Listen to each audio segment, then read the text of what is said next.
Hey, what's going on, guys? EK3 Mike here. So this is the final part of the poor man's 5 lug, and we are going to tackle the front spindles. So let's get right into it. So as you can see, I already have one that's all put together. Well, almost all put together. I still got to put the ball joint in. I think I'm going to need a different tool because what I used primarily was this setup here, which is a 12-ton press, but the angle is kind of awkward to get that ball joint in, so I think I'm gonna have to buy another tool, but that'll be another video. So let's check this out. So first of all, I'm gonna put some pictures and videos up of these spindles because these spindles, if you remember, I was calling them the Titanic spindles. They were in horrible shape, so JTPowdercoating came through and they sandblasted them, and then they literally just turned these into gold. This is like a smooth finish now with the powder coat as compared to the really rough, rusted, crusty surface that was on there before. They went in and cleaned these out. They really took their time, taped everything off inside the areas that needed to be taped off. So the product is really good. So what I'm going to show you now is how we press the bearing in. So before we press that bearing in, I just want to show you the condition that these spindles were in before I gave them the JT. Look at that. Literally Titanic spindles.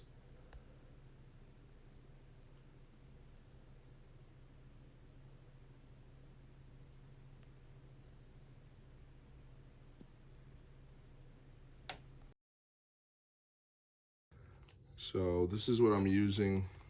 It's a BCA bearing by NTN. NTN makes the bearings for Honda. So this is the number if you need it, right there.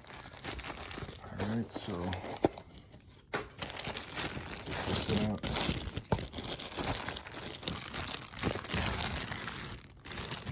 Okay, so this is what it looks like. You can press any side into it, but I believe if you're using a speed sensor, you need like the metal end to be sticking out this way. So you don't want to press it in like that. So as you can see, this can only go in one way, and the reason for that is because of this lip here. Okay, so if you turned it over, you wouldn't be able to fit the bearing over this right here, this piece. So you're gonna press it in from the front. Now I gotta say, it gets really awkward trying to find the right way to have this sit, because what you want is this to be centered, right? So that you get it pressed down evenly and that it's not turning. I've tried doing it like this with, you know, various attachments and stuff like that, and somehow I never got it perfect, so I had to end up like, obviously I didn't have it fully seated, but I would pop it out from the back and then start over again. So I came up with a way that worked for me. Not saying it's the best way. I mean, it works, right? If you guys want to use it, you could use it. If you have a better way, use it your way. All right, so what I ended up doing, what I felt like worked best for me was taking the bearing. You know, you can put a little WD or whatever you want to use on it to get it kind of lubed up to slip into this right here. So I ended up putting it down just like that, and then lowering this over it. That seemed to work best for me. So you want to make sure that this is all free of any debris, clean. Obviously the same goes for the bearing. I want to make sure there's nothing on it. And what I ended up doing was taking some attachments that I had. This happened to fit right on top of here. This is courtesy of Chris. I think I used something else, but you get the idea. So let's give it a whack. All right, so I kind of got my setup, and I just double check to make sure that it looks like it's lined up straight. Then you come down and you make sure you get a little bit of pressure on it.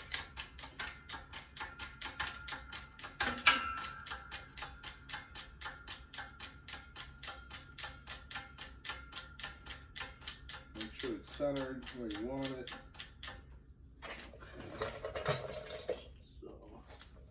Looks pretty good. So now you just pretty much start cranking down on it.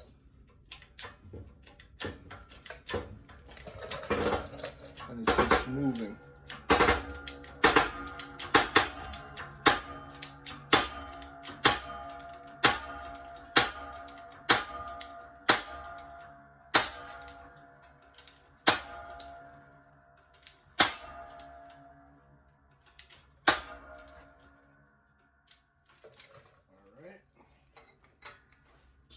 So the reason why I'm letting off is because it's completely reached the bottom. However, it's not done yet. Reason being is there's still a space. It's really hard to see on the camera, but there's a space in here. Let's see if I can get in there. There's a space.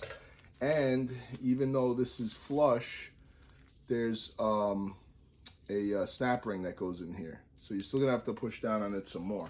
So I'm gonna set this up so that I can put this, which is the perfect size for this right here, to further press it in. And the reason why I say it's the perfect size is because you don't wanna push on this here, on the inner race. You wanna kind of have it on the complete outside of it. So I'm gonna set this up now. All right, so now I have it set up.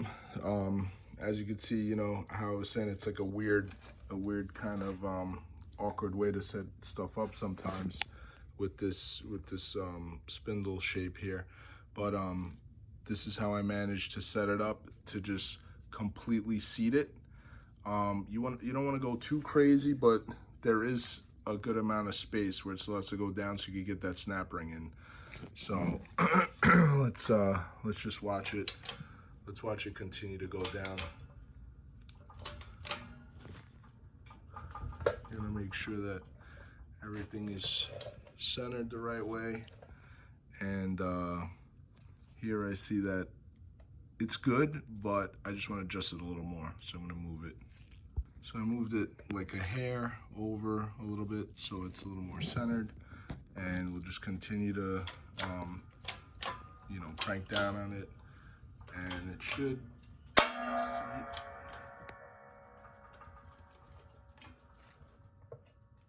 There we go. All right. Now let's check it out. So it does have a good space now. I don't know if it'll be enough to get the snap ring in. We'll have to check. So I'm gonna get the snap ring, but you could look at the back too. It's like pretty flush, looks pretty good. So let me get the snap ring and we'll see what it looks like. All right, so here's the snap ring I'm using. It's a Dorman snap ring. This is the part number. And basically what you're gonna do is take it out and you're gonna see if you could get it to, excuse me, to fit in here. So looking at this right now, kind of hard with the camera, but it does look like there's enough space because you see how that's sitting in there right now. So what I'm gonna have to do is, of course I don't have the proper tools because the snap ring pliers that I have are too small, but you can do it with needle nose pliers. You're gonna be careful, but I'll show you how to get that in. All right, so it's a little bit of a pain, but I'm gonna try to do this. I don't know if I'm gonna be able to get it on camera, but you get one corner in, like I'm doing right now. And then what you do is you apply a little bit of pressure to that, and let's see if I could get this completely in. Might take you a couple tries.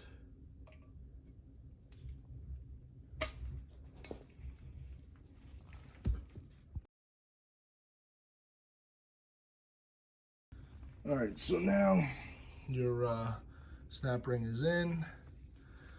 Everything looks beautiful as it should. On to the next step. All right, so the next step is installing your heat shield. You want to do this before you press the hub in. So this is the part number 45255 S47010. So in the beginning of the poor man's 5-lug swap, when I first got these spindles and I went to take them apart, they were so rusted on that it was just almost impossible. And they had Phillips head screws from the factory in these 3 spots, and I was kind of like cursing them out, like, why the hell are they using these? They should have used a hex or something like that. Well, guess what? I got to use these with Allen head keys because this is all I have. So hopefully I don't have to take these off anytime soon, but check it out.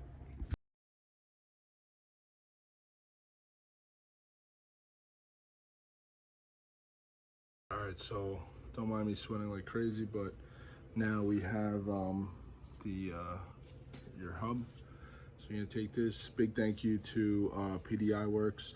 He cleaned these up for me and really took off all the rust and corrosion. So really happy to put in this back. If you're not putting something new in, that's like the next best step. So hit him up on Instagram, PDI Works. Thank you again, brother. All right, so I hit the back of that with a little WD. Now the setup here is a little bit different, and I'm going to show you why I have it set up like this. So let me take this off. Okay, let's turn it around. So the inner race right here, right? You're going to be pushing this through here from the front, if that makes sense. So it's going to be going in like this, right? And pushing through. So you do not want this to pop out while you're pressing down with all that force. So this happens to be the perfect size, and this is actually part of a kit that my boy Chris Chalmers got me from Shade Tree Welding. So he made me some tools, and he gave me a couple things that would help me out with this 12-ton press. So this happens to be the perfect size to fit right on there. So when it's getting pressed in, it's not gonna pop this out. So that's how I'm having it set up right now. All right, so this is the setup. Little WD. Should be good to go. You don't even really need that much, to be honest. Like, I didn't even go this crazy last time. Yeah, that's the setup, right? And then I put a little washer on top so it doesn't like mess any of the hub up at all. And let's just have at it. Let's see what happens. Hopefully I don't mess this up. This is kind of like a one-shot deal. So it looks, let me see, is it going in straight? I don't know. Hope so. There we go, kind of straight out. There it is. There it goes. And then it kind of just bottoms out. Okay, let's take a look at it. Yep, so that's it. It's in there. Perfect. All right, folks, so there it is. The 5 lug, the poor man's setup.